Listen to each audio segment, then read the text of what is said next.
Olá, pessoal, tudo bem com vocês? Que Deus abençoe grandemente sua vida, seus estudos, que Deus dirija toda a sua preparação. Bom, vamos para a nossa última aula acerca do Estatuto do Servidor e também eu gostaria de falar para você que está chegando agora que todas as aulas do Desafiando o Concurso são gratuitas, tá?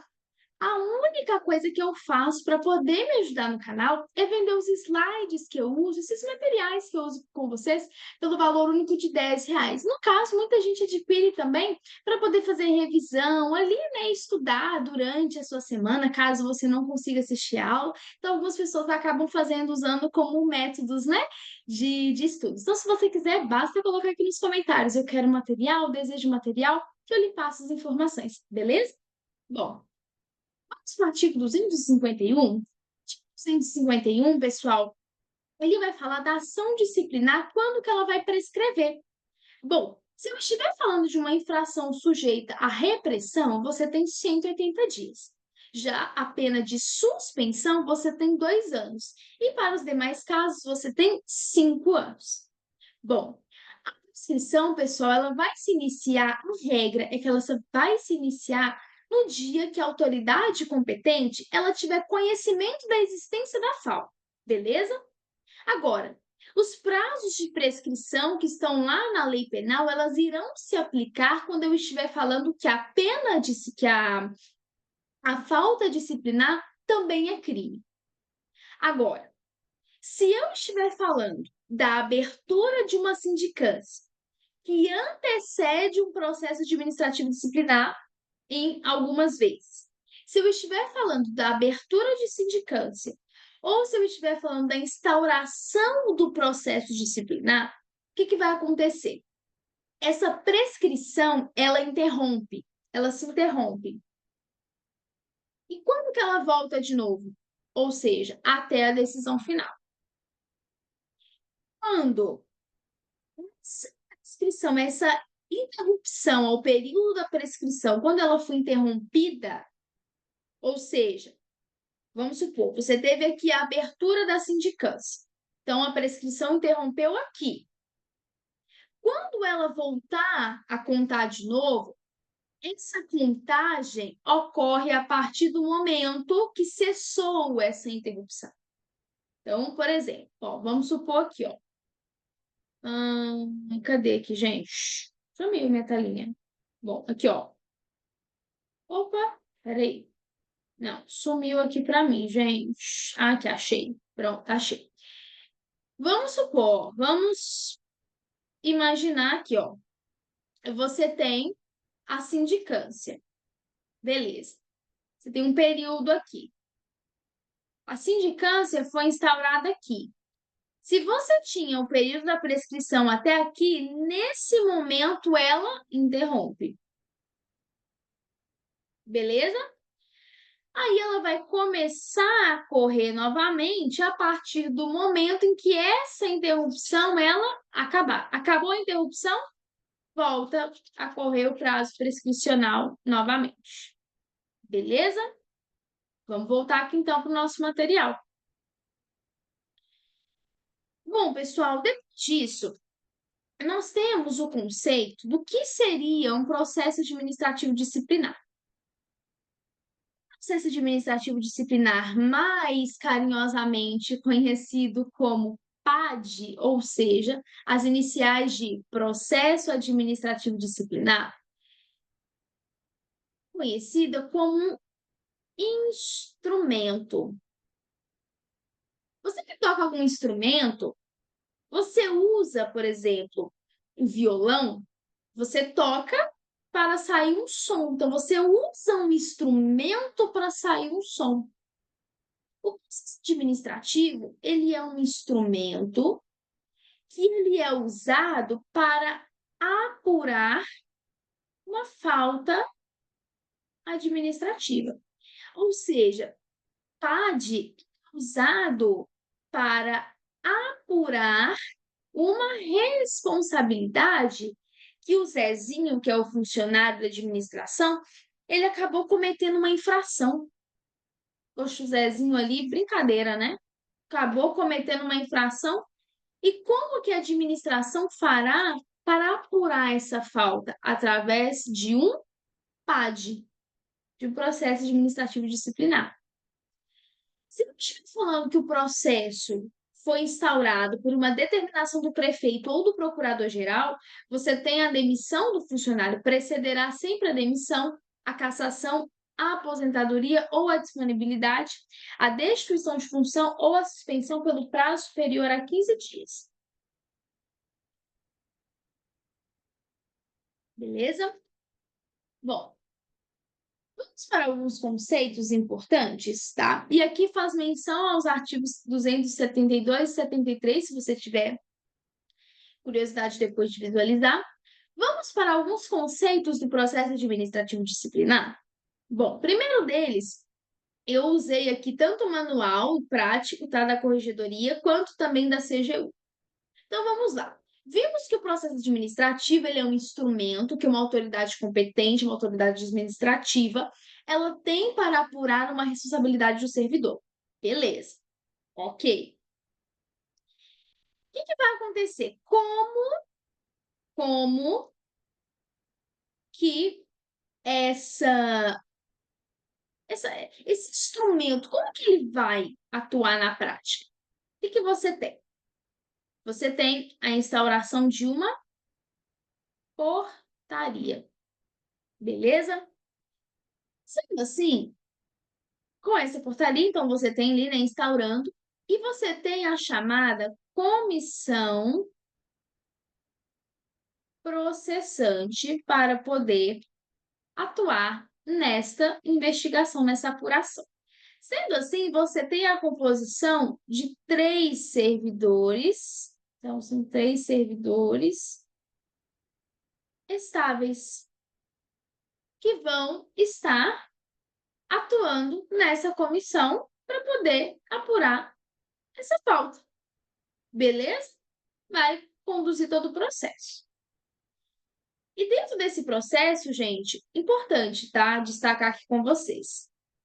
Mesmo falando de um processo, deixa eu tirar essa aqui para a gente poder usar bastante o quadro. Mesmo falando de um processo administrativo disciplinar, então você tem consciência que o âmbito dele é administrativo. Mesmo você tendo no âmbito administrativo, cuidado, porque o direito à ampla defesa e o contraditório são assegurados. Ah, Rebeca, mas eu não estou falando aqui de processo criminal, não tem problema. Não tem problema, tá? Bom, dentro da responsabilidade administrativa, dentro dessa seara de responsabilização, nós temos 3 tipos de responsabilidade. E interessante você saber porque nos momentos a infração, o ato cometido pelo administrador, pelo funcionário, se ao mesmo tempo um crime ou contravenção, pode ser uma responsabilidade administrativa. Se for uma falta. Zezinho novamente cometendo as suas faltas. E aí o Zezinho fala assim: ah, poxa, a falta que eu cometi constitui um crime e uma responsabilidade civil. Não.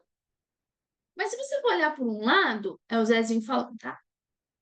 Já respondi criminalmente. Eu não posso ser responsabilizado civilmente porque eu já respondi por crime. Na administração pública, essa conversa não cola. Não, não cola. Dentro da administração pública, não. O Zezinho pode se responsabilizar administrativamente, civilmente, penalmente. Então, ele pode ser responsabilizado nas 3 searas? Pode. Ah, mas não iria se configurar um no bis in idem, que é quando você tem ali, né? O bis in idem, você tem ali a aplicação mais de uma vez a penalidade? Não. Ele pode ser responsabilizado administrativamente, civilmente e ainda responder por um crime.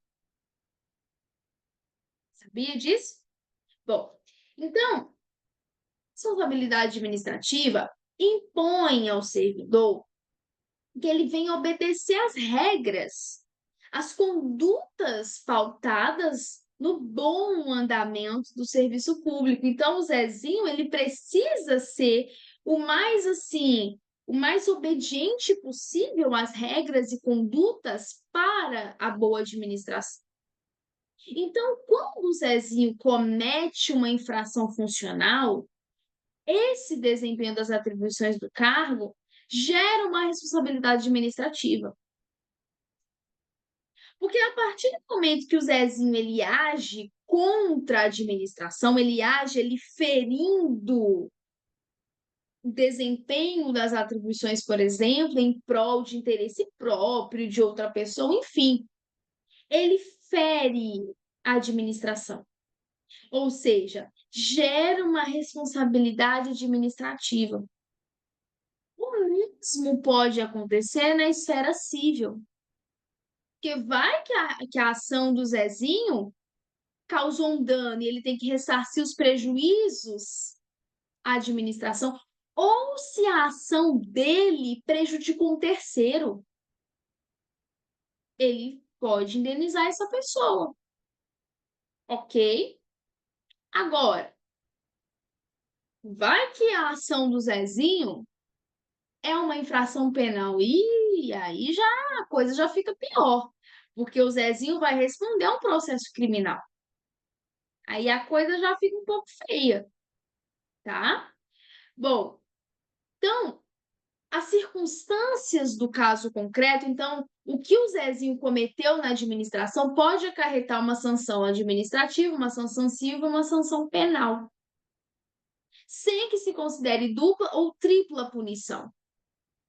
Então, o Zezinho não pode falar, não aceito responder penalmente. Por quê? Porque eu já respondi ao processo administrativo disciplinar. Não tem problema. Beleza? Bom, falei, né, dos princípios da ampla defesa, que você tem também garantido no processo administrativo. Então, a pessoa, o Zezinho, ele tem o direito de se usar de todos os meios admitíveis em direito para poder se defender. Ele pode também, com o princípio do contraditório, ele pode contradizer tudo aquilo que é dito contra ele, tá? Ok? Ele vai opor o que é apresentado contra ele, tá? Então, aqui, em todo esse processo administrativo disciplinar que vai ser instaurado para averiguar ali a falta do Zezinho, esse processo administrativo sabe, pela comissão processante. Essa comissão é designada pelo prefeito, pelo presidente da Câmara ou por um dirigente de uma autarquia, e ela é composta, então, por 3 funcionários. Agora, no ato dessa designação para a comissão, você tem a indicação de um funcionário para dirigir como presidente o trabalho dessa comissão. Então, porque você tem toda a comissão, gente, sempre que você fala de comissão, você tem um presidente que vai dirigir os trabalhos. Então, aqui no processo administrativo não é diferente. Então, você tem uma comissão processante que vai processar aquele trabalho, que vai analisar aquele trabalho, aquele processo administrativo. Então, você precisa de um presidente dentro dessa comissão para poder gerir esses atos. Beleza? E o presidente da comissão, quando ele for designado, então vamos supor que o Mévio foi designado para ser presidente da comissão, ele vai designar um funcionário para poder secretariar os trabalhos. Beleza? Bom, acerca do prazo. O processo administrativo disciplinar, pessoal, de acordo com o artigo 268, ele deve ser iniciado no prazo máximo de quantos dias? De 5 dias. Contados a partir de quando? A partir do ato da publicação de designação dos membros da comissão.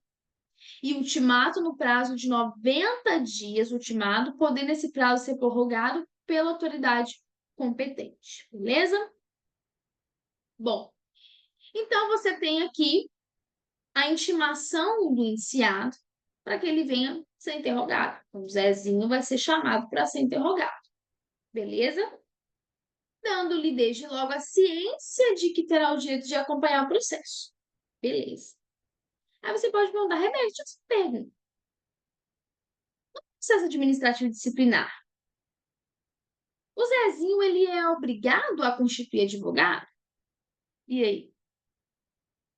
Não, ele não é obrigado. O Zezinho não é obrigado a constituir advogado.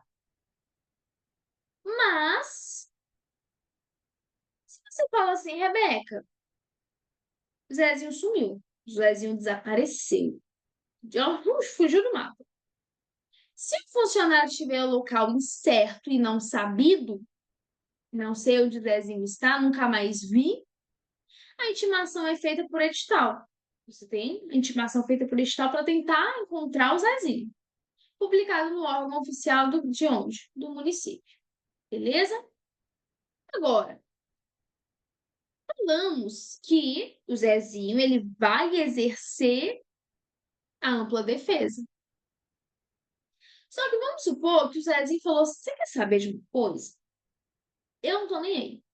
Eu não tô nem aí, não quero saber, eu não vou me defender, eu não vou elaborar minha defesa, eu não quero. Não vou apresentar defesa nenhuma. Opção A. Zezinho vai ficar sem defesa e o processo vai correr sem o Zezinho apresentar defesa. Ou alternativa B. Um advogado vai ser designado para poder, então, atuar pelo Zezinho. Alternativa B. Será designado de ofício o advogado para defensor do indiciado revel. Revel? O que é revel? Revel é aquele que não apresentou a defesa. A gente chama do jeito de revelia. Ou seja, não quer apresentar defesa? Por mim, ó, tô nem aí. Só que aí você tem ali, né, quando a gente fala do processo judicial, você tem até o que a gente chama de uma defesa mais genérica. Por quê? Porque você não sabe nada da pessoa. Mas, independente, ela precisa de defesa. Independente do que aconteça. Beleza? Bom, essa aula foi mais tranquila, né? Foi mais assim uma conversa sobre o processo administrativo. Vamos resolver algumas questões de tudo que nós já vimos até aqui.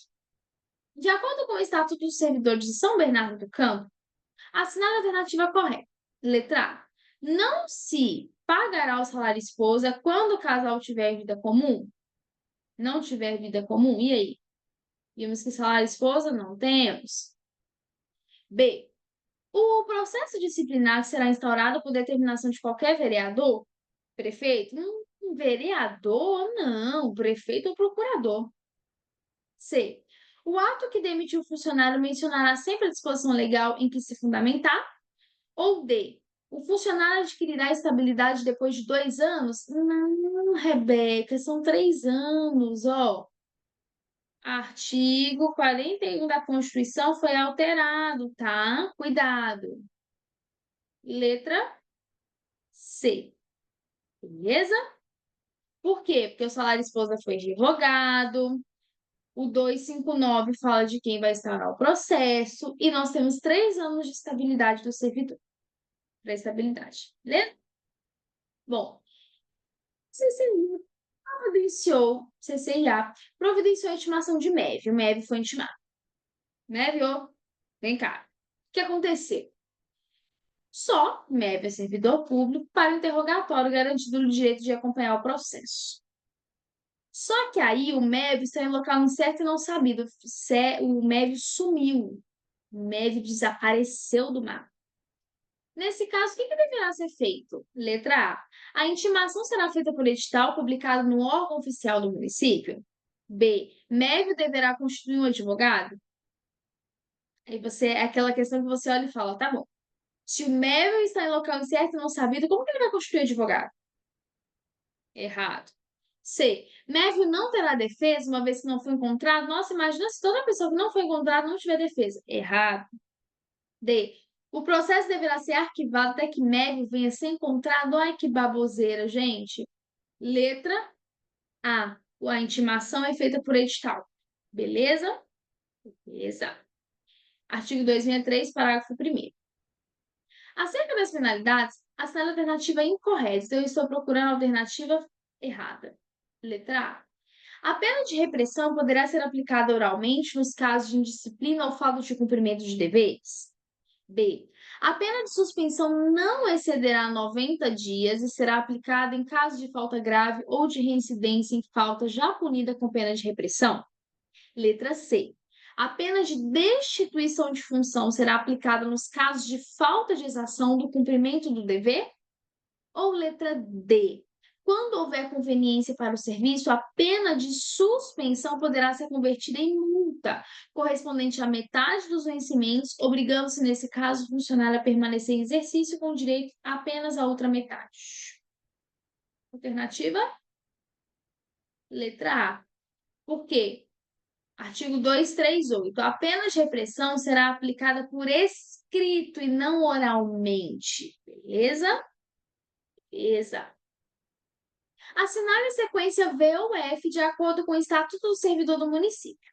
Primeiro, enquanto estiver suspenso, o funcionário perderá todos os direitos e vantagens decorrentes do exercício do cargo. Segunda, o ato que demitiu o funcionário não vai mencionar a disposição legal para preservar a imagem do servidor. Terceiro, dar-se-á o configurado abandono de cargo quando o funcionário interrompeu o exercício por 30 dias consecutivos. Ou a última, a responsabilidade administrativa exige o funcionário da responsabilidade civil ou criminal. E você olha e fala, nossa, a última já é F de cara. E aí, qual a sequência correta? Verdadeiro, verdadeiro, falso, falso, falso, falso, verdadeiro, falso, verdadeiro, falso, verdadeiro, falso, falso, verdadeiro, verdadeiro, verdadeiro. Gente, uma coisa que eu basicamente dou sempre uma dica. Você viu que a última, que é F de cara, já descarta a D. Que a D fala que a última é verdadeira. Beleza? E aí? Gente, o ato que demitiu o funcionário vai mencionar a disposição legal. Ah, eu vou demitir porque eu quis. Não faz sentido. Tudo você tem que ter a fundamentação legal. Beleza? Acerca do concurso público, pode-se afirmar que, letra A, uma vez encerrada, as inscrições não poderão ser reabertas antes da realização do concurso, salvo quando o número de candidatos for inferior ao das vagas. B. O concurso para provimento dos cargos públicos do município será de provas e obrigatoriamente de títulos? Não, provas e provas ou títulos. C. Os concursos serão realizados por comissão designada pelo prefeito e composta de no mínimo 6 funcionários ou todas as alternativas estão corretas? Não, já vimos que tem uma errada. E aí? A ou C? Letra A. Beleza? Fechou? Nós temos aqui o mínimo de 3 funcionários, não de 6. Mais uma. Só poderá ser provido em cargo público quem preencheu os seguintes requisitos, exceto, então aqui novamente eu estou procurando errar, agora eu estou procurando errado. Quem que pode ser provido? Letra A. Só poderá ser provido em cargo público quem preencheu os seguintes requisitos. B. Haver sido habilitado no concurso respectivo nos cargos em que a lei exigir. C. Estar quite com as obrigações eleitorais. Ou letra D. Ter aptidão física. Letra D. Ok? Bom, pessoal, ficamos por aqui, tá? Bom, vamos continuar as nossas próximas aulas, tá bom? Deixa eu colocar aqui as referências bibliográficas. Eu sempre gosto de usar as referências que eu utilizo nas aulas, tá bom? Fica aí se você quiser. Lembrando que, graças a Deus, Desafiando Concursos, consegui uma parceria para honra e glória de Deus com a editora Mizuno, que é uma editora referência, tá? Tanto em concurso, quem também eventualmente está me acompanhando e vai prestar a prova da ordem também, a editora Mizuno tem ali livros muito bons para você se orientar na sua preparação, tá? Então, fica aí um convite para você conhecer a editora Mizuno, beleza? Que Deus abençoe grandemente, pessoal. Um grande abraço. Até mais. Tchau, tchau.